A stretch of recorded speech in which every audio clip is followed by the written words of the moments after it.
I failed NoFap for 5 years straight. I'd go a few days in, but then I'd relapse and I'd lose everything again. I hated myself. But after I've just simply quit the NoFap streak mindset and started implementing again my own system, this is what changed. Now I've been clean for 300 days. It's an extremely long time span and I will get you there too.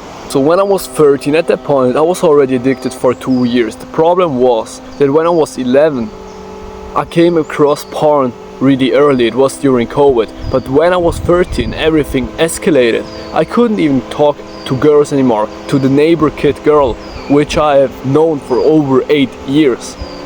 Can you imagine how fucked it is? I was that addicted. I jerked off 3 times a day, and after every single time I felt terrible. I had no self-respect and I hated myself for doing that. I had no confidence. I literally had no confidence. I was an athletic kid, a fairly athletic kid, but I let myself bully by every single person. People could say how skinny I was. People could say how stupid I was, even though I wasn't. And I would believe it because I had such little self-respect because of porn. Then I don't remember how exactly it happened, but I came across NoFap. I think I was watching some random self-improvement YouTuber. NoFap was in its pretty early stages of that hype. I was 14 at that point, and suddenly I thought that I found something which will help me quit this addiction for real and which would help me go back to a normal life again. I thought that NoFap would be channeling the thing which would save my life. So I was 14 and the only goal I now had was getting successful on NoFap, quitting this addiction with NoFap streaks, fighting urges and overthinking about it, because this was exactly what I was doing. During school there was no other thought in my brain than NoFap. I don't relapse when I come home. Do you want to know what happened when I came home?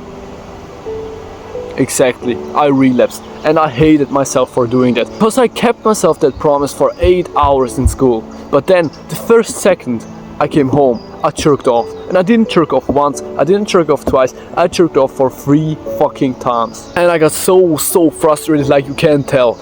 At some point I got to day 60 of NoFap. Don't ask me how, it just happened randomly.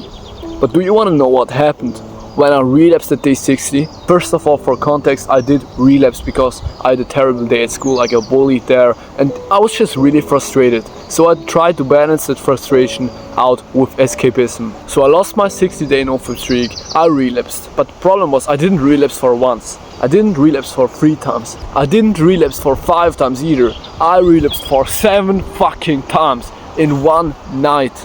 The problem was, after these 7 relapses, I was more addicted to porn again than I ever was before. I now jerked off twice a day, and I hated my life for that. I literally hated myself. But what if I tell you that there's a solution to this problem?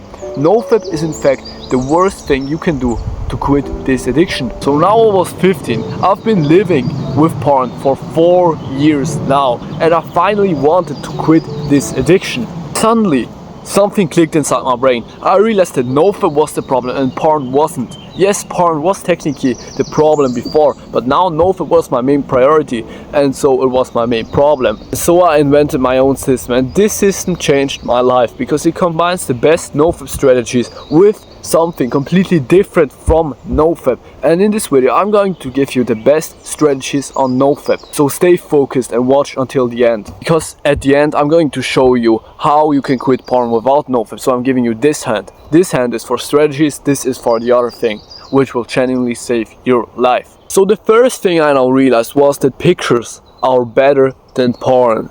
And this is just because it's less stimulating. Think about it, when you watch porn, you watch another man fuck your dream wife. This is extremely harmful because it puts your brain in this spectator mode. You're second place. Think about kangaroos. 2 male kangaroos, they fight each other, right?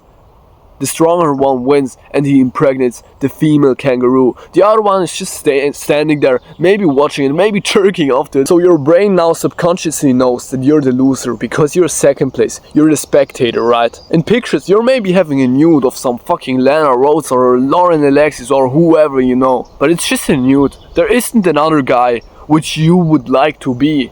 Because this is also fucked. You would like to be this guy who fucks her, which means you're self-deprecating yourself. With pictures you don't do this. I'm not saying that pictures aren't healthy, but they are certainly healthier than just watching porn. The second strategy which I'd suggest to you, which really helped me in pursuing my goals, is called do something productive. So it was 10 p.m. and I had this fucking urge. I battled it for some reason.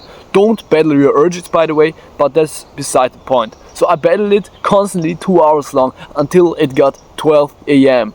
And at 12 a.m. I stood up, I just randomly stood up and I packed all my clothes. I got for a run. After that I studied for 2 hours. I recycled the energy which the urge told me to use for relapsing, for doing something productive. And in the end, I was grateful that I was having this urge because it helped me. It boosted my energy. It boosted my testosterone. The third strategy, which also helped me so much, is called mist breathing. On mist breathing, you can just ignore urges. You can literally ignore urges. You never need to fight your urges ever again. So basically, what is mist breathing all about? It's all about meditating. You're imagining that on your testicles, right, on your balls, you have this red giant cloud. This is your urge. And you're trying to bring this urge away from you with breathing. You have this urge down here, and with breathing in, it goes up here, right? And with breathing out,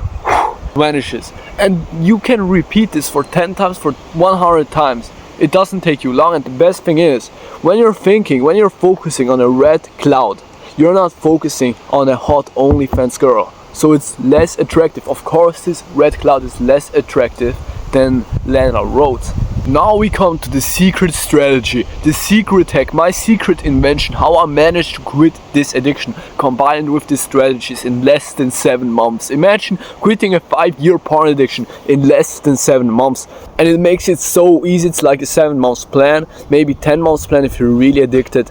And it will guaranteed quit your addiction. You can find more information to the system in the first link in the description.